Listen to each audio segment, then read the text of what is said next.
اب ہم یہ جاننے کی کوشش کرتے ہیں کہ پاکستان کے افغانستان کے ساتھ کیسے تعلقات ہیں۔ پاکستان کے نارتھ ویسٹ میں افغانستان ہے اور یہاں پر جو باؤنڈری ہے پاکستان اور افغانستان کی، یہ لانگسٹ باؤنڈری ہے۔ اس کو ڈیورنڈ لائن کہا جاتا ہے۔ The British had made several efforts to annex Afghanistan with British India, but they did not succeed. ہوا کچھ یوں تھا کہ برٹش چاہتے تھے کہ افغانستان بھی برٹش انڈیا کا حصہ بن جائیں، لیکن وہ اس میں کامیاب نہ ہو سکے، اور فائنلی انہوں نے چاہا کہ وہ ایک لائن ڈیمارکیٹ کر دیں۔ میوچلی ایک اگریمنٹ سائن کیا گیا اور ایک لائن کھینچی گئی جس کو بارڈر کہا جاتا ہے، اور اس لائن کو کہا گیا Durand line. After the creation of Pakistan, یہ جو ڈیورنڈ لائن ہے اس کو انٹرنیشنل بارڈر قرار دیا گیا پاکستان اور افغانستان کے بیچ۔ However, پاکستان گورنمنٹ نے تو اس کو مان لیا، لیکن Afghan government expressed reservation regarding the validity and at times they made claims on certain areas. Afghanistan میں کچھ گورنمنٹس ایسی ہیں جو آج تک یہ کلیم کرتی ہیں کہ نہ صرف ڈیورنڈ لائن غلط ہے بلکہ کچھ ایریاز جو پاکستان میں ہیں وہ بھی افغانستان کا حصہ ہیں، اور وہ کچھ پاکستان کی ٹیریٹری کو بھی کلیم کرتے ہیں۔ اب اس سے ہوا یوں کہ some misguided elements in the NWFP، جو کہ اب KPK ہے، fell prey to the Afghan propaganda and caused trouble for Pakistan government. انہوں نے پاکستان کے کچھ لوگوں کو اپنے ساتھ ملا لیا، جس سے ہوا یہ کہ پاکستان کو گورنمنٹ چلانے میں کچھ حد تک مسئلہ درپیش آیا۔ On the contrary, Pakistan government always manifested restraint and tried to assure Afghan people that Pakistan was their friend and wanted to establish brotherly relations with MOD, the basic of Islamic fraternity. Pakistan نے ہمیشہ یہ چاہا ہے کہ افغانستان کے ساتھ برادرانہ تعلق رکھے، ساتھ ہی ساتھ فریٹرنٹی اور بردرہڈ کا بھی کانسیپٹ دیا ہے افغانستان کے ساتھ، یہاں کے لوگوں نے بھی اور پاکستان کی گورنمنٹ نے بھی۔ لیکن افغانستان کی طرف سے کبھی پازیٹیو رسپانس آیا ہے اور کبھی نہیں آیا۔ As a gesture of goodwill, the Quaid Azam acting as the supreme commander of the Pakistan Armed Forces ordered to remove all military posts established during the British period on Pakistan-Afghanistan border. Quaid Azam نے یہ order بھی دے رکھا تھا کہ Pakistan Afghanistan border پہ جتنی بھی check post ہیں ان کو بھی ہٹا دیا جائے۔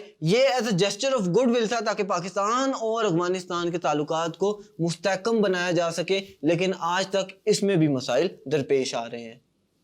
Pakistan applied for the membership of United Nations Organization in September 1974. In spite کہ پاکستان چاہتا تھا کہ افغانستان کے اچھے تعلقات ہوں، افغانستان اور پاکستان بہترین اسلامی ممالک بن کر سامنے آئے، ایک دوسرے کے ساتھ برادرانہ تعلقات ہوں، ہوا کچھ یوں کہ پاکستان نے جب UN کی ممبرشپ کے لیے اپلائی کیا تو افغانستان نے اس ممبرشپ کو اپوز کیا۔ یعنی پاکستان ایک طرف تو چاہ رہا ہے کہ اس کے افغانستان کے ساتھ اچھے برادرانہ تعلقات ہوں اور اس کے لیے وہ گڈ ول جیسچر بھی کرتا ہے، دوسری طرف جب پاکستان UN میں جانا چاہتا ہے تو سب سے پہلی کنٹری جس کو اپوز کرتی ہے وہ ہے افغانستان، جس کی وجہ سے پاکستان افغانستان کے تعلقات میں کچھ زیادہ بہتری نہیں آ سکی۔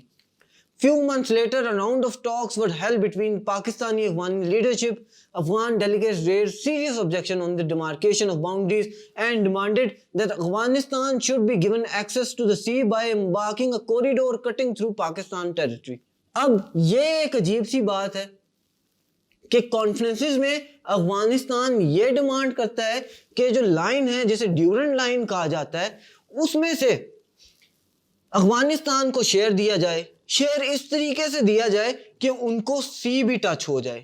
جب ان کو سی مل جائے گا تو ان کی اپنی پورٹ آ جائے گی، یعنی وہ پاکستان کا کچھ حصہ مانگتے ہیں تاکہ ان کو ایک سی پورٹ دیا جائے، حالانکہ وہ حصہ پاکستان کا ہے اور انٹرنیشنل باؤنڈری میں پاکستان کے حصے میں آیا ہوا ہے۔ In reply to their demand, Pakistan offered transit facilities to Afghanistan, provided the Afghan abstained from making territorial claim on Pakistan in future. Pakistan نے کافی حد تک افغانستان کو اور اس میں رہنے والے لوگوں کو فیسلٹیز پرووائڈ کی، ایون ٹرانزٹ کا بھی انہوں نے وعدہ کیا، صرف اس لیے تاکہ وہ پاکستان کے ٹیریٹوریل ایریاز پر کلیم نہ کریں، لیکن آج تک افغانستان پاکستان کے ٹیریٹوریل ایریاز پر کلیم کرتا آیا ہے۔